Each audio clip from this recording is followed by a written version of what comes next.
Hey everyone, welcome back to the channel. So today we're going to talk about this firewood splitter from Greener, which you can order on Amazon.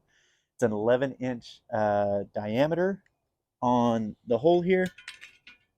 Now, the reason why I bought it was because we've got a solo stove and the firewood needs to fit, in a certain diameter of the solo stove. You can use, splitting firewood for anything, obviously, but this is how I use it. But I wanted to do a video on it because there's a lot of good, but a little bit of other stuff that I didn't really know that it was either capable of or not capable of. So maybe you can kind of get that from our video. Now, I've got a few different sizes of logs here. The best that it's for, in my opinion, is breaking down smaller ones. The larger ones, it'll do just fine.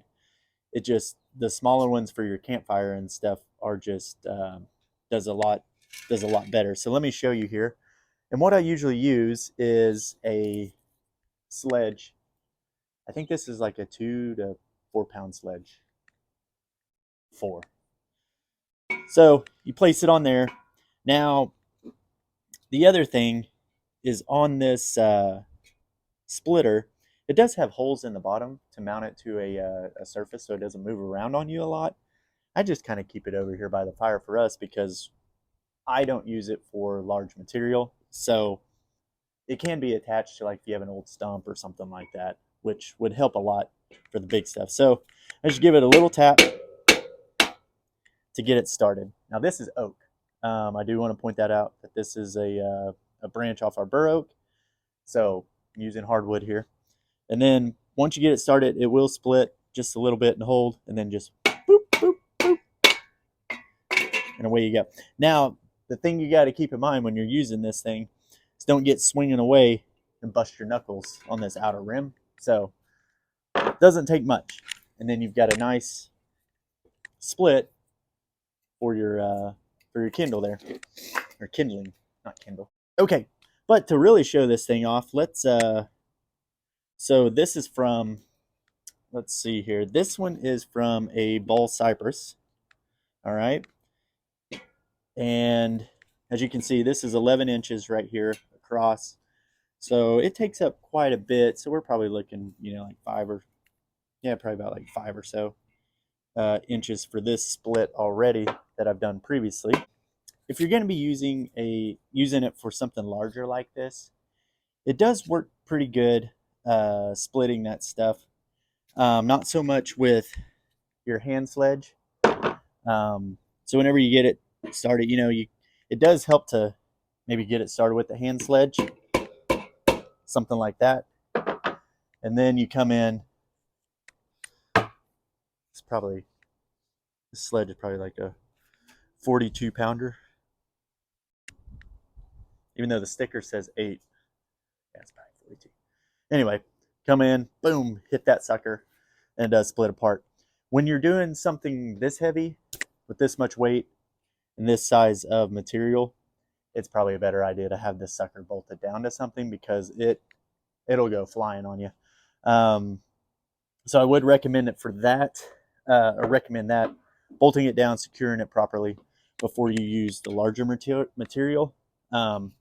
Another thing is, if you're using a hardwood or something like that, sometimes it's good to bust a little groove right there so it'll sit on the blade, or the little wedge, a little bit better. Like I said, it does the best on this size of log, maybe a little bit bigger than this. But I do want to show that you don't actually have to use a sledge. So I've got some other hammers here. So I've got your normal hammer, most common hammer that you'll see at any store. And this one's a bald cypress branch as well, so not a hardwood. But you got the picture. It'll do hardwood just fine. So pop that on there, and then just boop, and away you go. Now, bald cypress is a little softer, so that one didn't take much effort to do that. Now, last but not least, let's get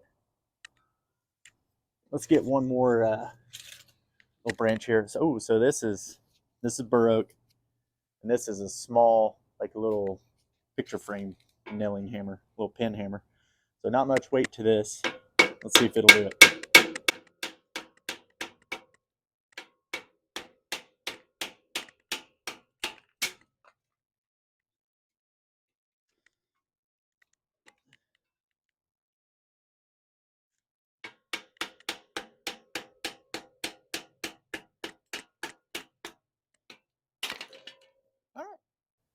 there you go. So even like a little hammer like this will work. Got to hit it a lot more times. But if you do have this, I would imagine that would work just fine for you. This, like I said, it'll do the job if you really want to get it going. Just, you got a lot of weight throwing, so be careful with your knuckles around the rim there for that part.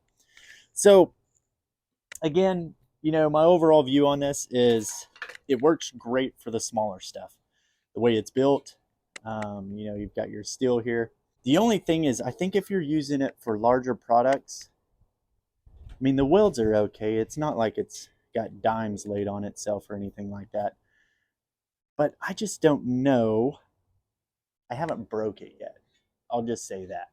Or I haven't bent it yet because I don't know how well it would really do if you were just throwing a sledge on larger material.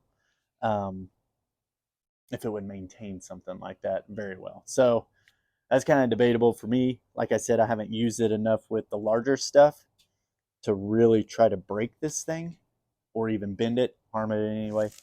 But I would kind of keep that in mind as to, if you're going to be doing more commercial stuff, this, it may or may not hold up. I don't know. I probably shouldn't even say that it won't or even guess that it won't. It just doesn't feel, it's not as thick of steel as what just a regular wedge would feel like. So if you have any questions about it, feel free to ask down in the comments. I like talking about this stuff, so hopefully you like that too. But anyway, thank you all so much for watching, and we'll see you next video.